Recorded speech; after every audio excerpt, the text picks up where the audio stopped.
My dear sisters and brothers in Christ, I want to thank the priests of the parish and all of you, the community, for inviting me to be part of the preparation you are going through to celebrate your parish feast at the end of this week.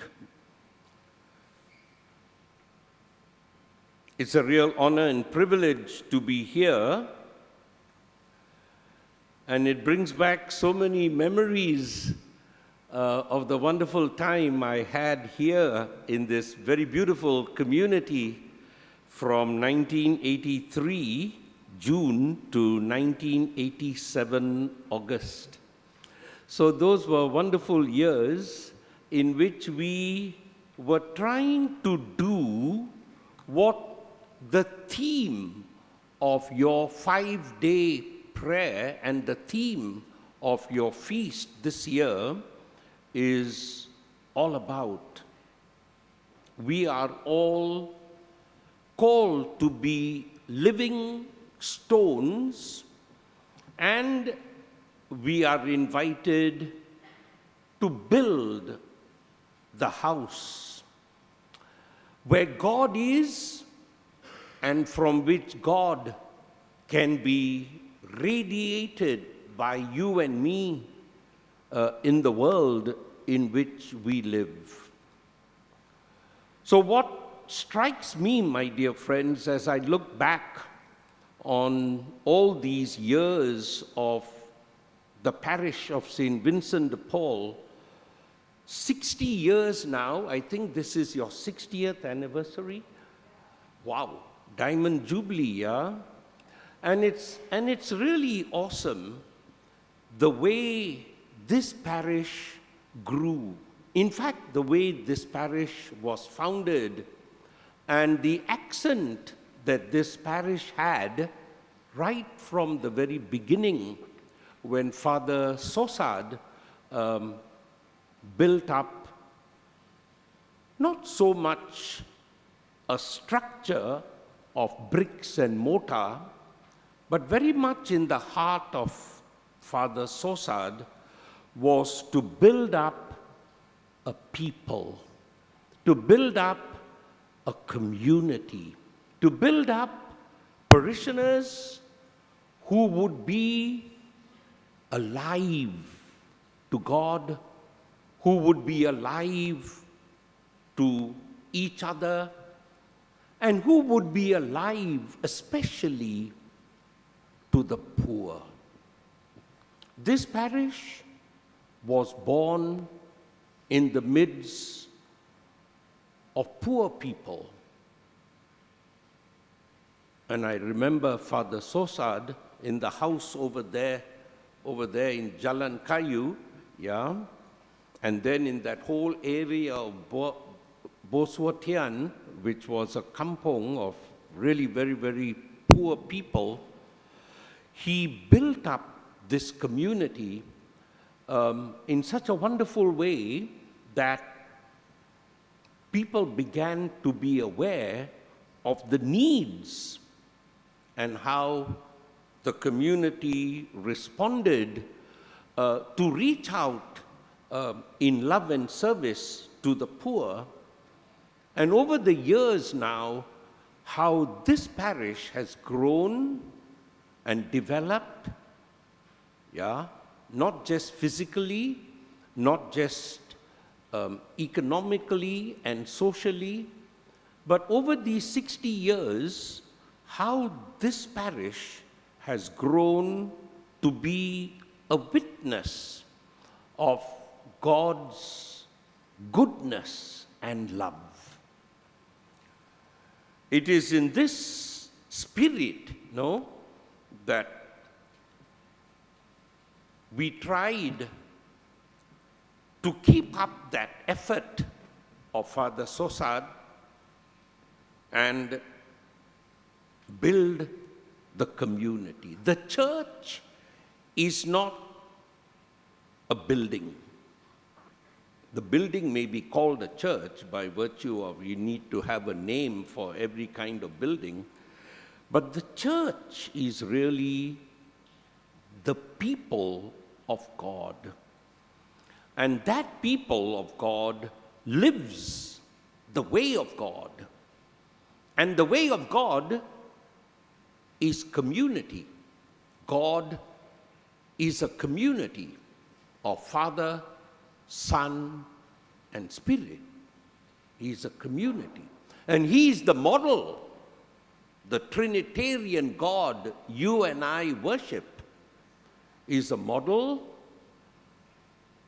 for all of us to imitate, to be and become more and more. And that really is the huge project of the church in the world. The church universal, the church local, the church a parish.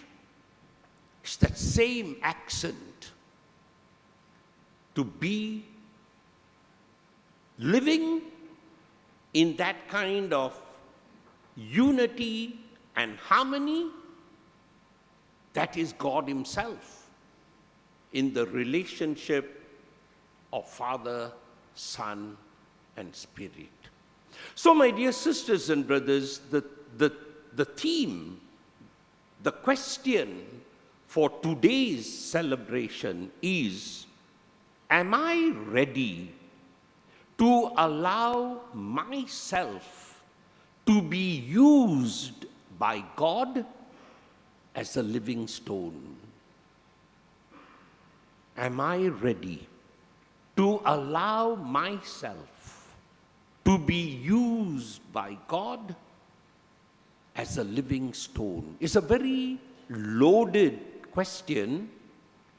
It's a question that's important to ask of ourselves because it is a question that actually helps us to discover more and more every day who we are, what we are called to be, and how, as a parish community, we can help one another to be and become more and more that way the Lord wants us. So let me just break the question down in a few parts, dear friends, because it's a very loaded question. Am I ready? So that means there must be a discernment going on in our life, as to what is life all about? Why was I born? What's the meaning of my baptism? How am I growing in the faith? So what does it mean to be ready? To allow myself to be used by God. That means the discernment is leading you and me to realize that the purpose of our life is really to be for God. We belong to God. What a wonderful honor and privilege. We belong to God. We are God's people, each and every one of us, person individually and all of us together collectively. We belong to God. If we belong to God, then God can do with us whatever He wants, because we are His. And that is the point of the question. Am I ready to allow myself to be used by God? Am I conscious? My life is not about me. It's not about my desires, my likes, my dreams, my aspirations. Those are all very important only if they are within what God wants. So am I ready to be used by God? Wow. My dear friends, what would God want to use us for? And when you think about that, God would want to use us for His own purpose, for His design. Actually, God will want to use us to accomplish His dream. God has a great dream. And that dream of God is the whole story of the Bible. That dream of God is the whole purpose of Jesus. And that dream of God must be, therefore, our purpose in life. What is that dream of God? What did God do to make His dream come true? He made this world so awesome, so wonderful, so indescribably wonderful, beautiful. We don't have language adequate enough to describe that. So we use a word that everybody is very familiar with, paradise. And then we ask people, God made the world paradise. You know what that means? Yeah. Rubbish, you don't know. You dream about some idyllic place, you dream about some location that is so beautiful and wonderful. You use your human imagination and human experience of beauty and wonder to describe this paradise that God made.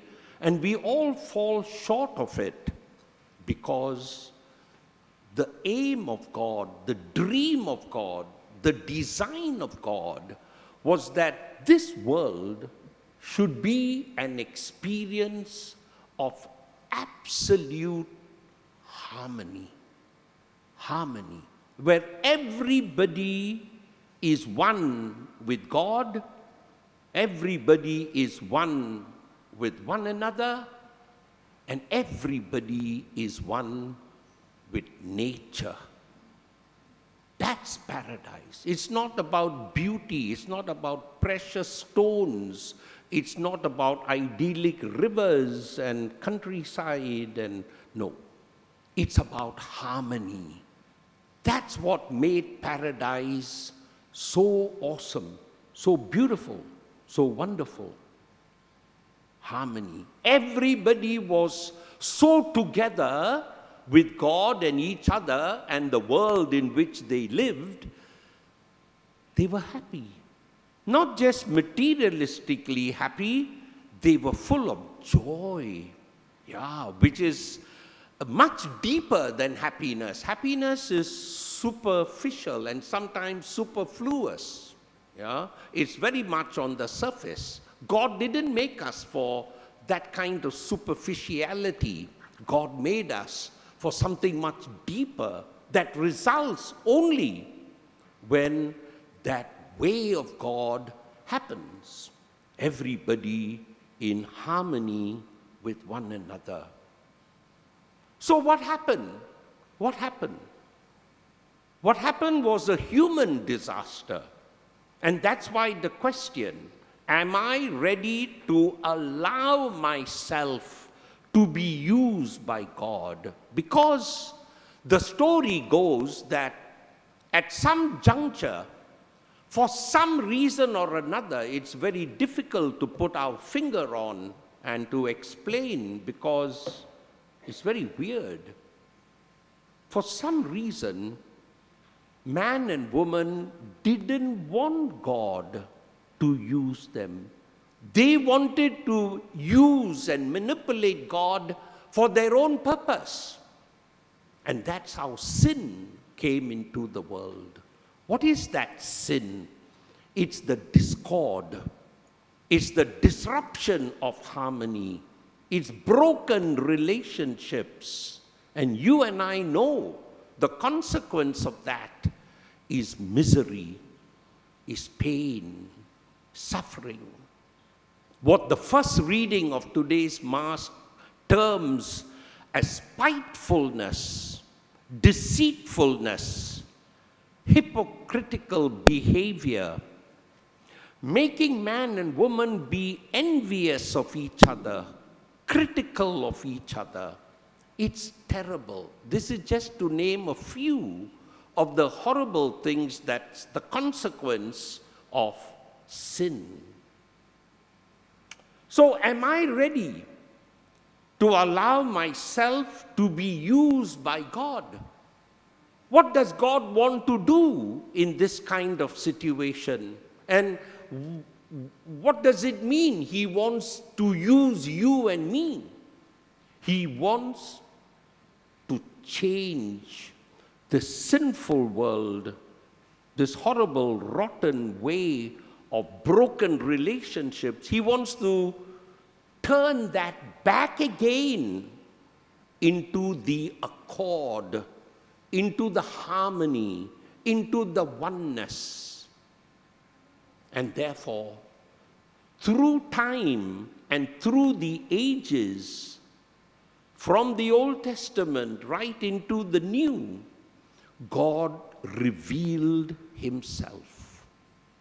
And especially in Jesus, God revealed Himself as a community that is so united and so focused that it wants to do just one thing, and that is to bring back humanity into accord with God and one another and nature. So, my dear friends, for you and me to answer the question, yes or no, will be this: our conviction, our faith, the meaning of our belief in Jesus, our discipleship in Jesus, our being Christian, our being Catholic, our being church. The answer to the question will depend on how convinced we are that our purpose today must be the same as that of God, to bring back the harmony at every level of our life. So the question goes into life at home, life in every family, life in the community, life in the workplace, life in society, life wherever we are. Is it a life being used by God so that wherever we may be, we are agents of accomplishing the design of God? So, am I ready to allow myself to be used by God as a living stone? Now that's the interesting thing. What is the living stone? That is Jesus Himself. According to the first reading of today's celebration, St. Peter puts it very bluntly. He, Jesus, is that living stone, rejected by men, but chosen by God. Yeah, living stone is a person who is chosen by God, a person who is precious to God, and a person who is called by God into the way of offering life that brings joy to the world in which people live.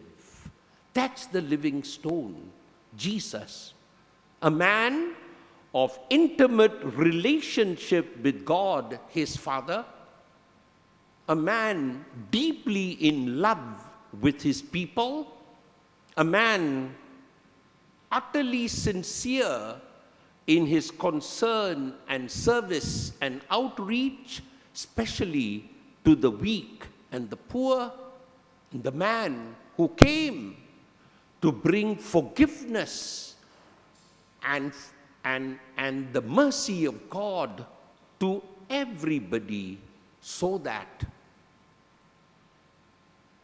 the dream of God may be accomplished. Very nicely put in the gospel of today's Mass. I am going to prepare a place for you. That is Jesus. Don't let your hearts be troubled. Don't worry. Don't get agitated. Trust in God still. Trust in me. And I'm going to prepare you a place. I will come back and I will take you so that you may be where I am. That's the whole dream of God, that every man and woman will live life here on earth and forever in heaven in oneness and harmony with Him and each other. Awesome, dear friends. This is really a huge work. And to be ready to be that kind of living stone, therefore, we need that kind of faith, we need that kind of ambition, we need that kind of action, we need that kind of conviction. Yes, we need the realization of actually what does it mean to be a disciple. You see, the problem is, dear friends, we can reduce our being disciple of Jesus just to a kind of devotionalism that is abstract. And many of us can get busy about that, which takes us the wrong way. True devotion will lead us to God and the dream of God. Many of us leave out the second part. We get so emotionally excited to be with God.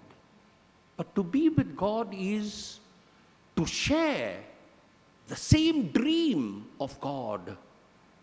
And the dream of God is to make this world paradise again. Not a paradise of materialistic wonders. That's not really paradise, because all of that disappears. To make this world a paradise where we can all be loving and merciful and compassionate and understanding, lovable and kind, which is the whole way of relationship. Am I ready to be used by God to be that kind of person? My dear sisters and brothers, as we continue to thank God for 60 years of the parish of St. Vincent de Paul, let us thank God for sharing with us His dream. Let us thank God for giving us the grace through everything we do in this parish to put ourselves in that harmony with the dream of God. If our actions are not in harmony with that dream of God, we are just busy doing what makes us happy, but may not make God happy. So what's the point? Let's do something that makes everybody happy. All of us, God, and the world in which we live, isn't it? That would be the real achievement of the parish. So the parish grows, the parish develops, and the parish becomes that kind of witness. The parish becomes a living stone, a living structure. The parish becomes that agency of the accomplishment of God's dream. The response that we made to the psalm, I think, is awesome. It's so fitting when you put it in this context. May your love be upon us, O Lord. May your love be upon us, O Lord, as we place all our hope in you. What is our hope? Our hope is that dream of God will be accomplished. Our hope is that every one of us will be ready to be used by God to make that dream happen. And our hope is that every one of us will enjoy living in that dream of God, because every one of us, at home, at work, wherever we may be in the country, we are living that way of the Father, the Son, and the Spirit. Let's keep a moment of silence here, dear friends. Thank God for this beautiful moment of realization. And let's link it to what our parish wants to continue doing after the feast. How we want to be an expression of the dream of God today.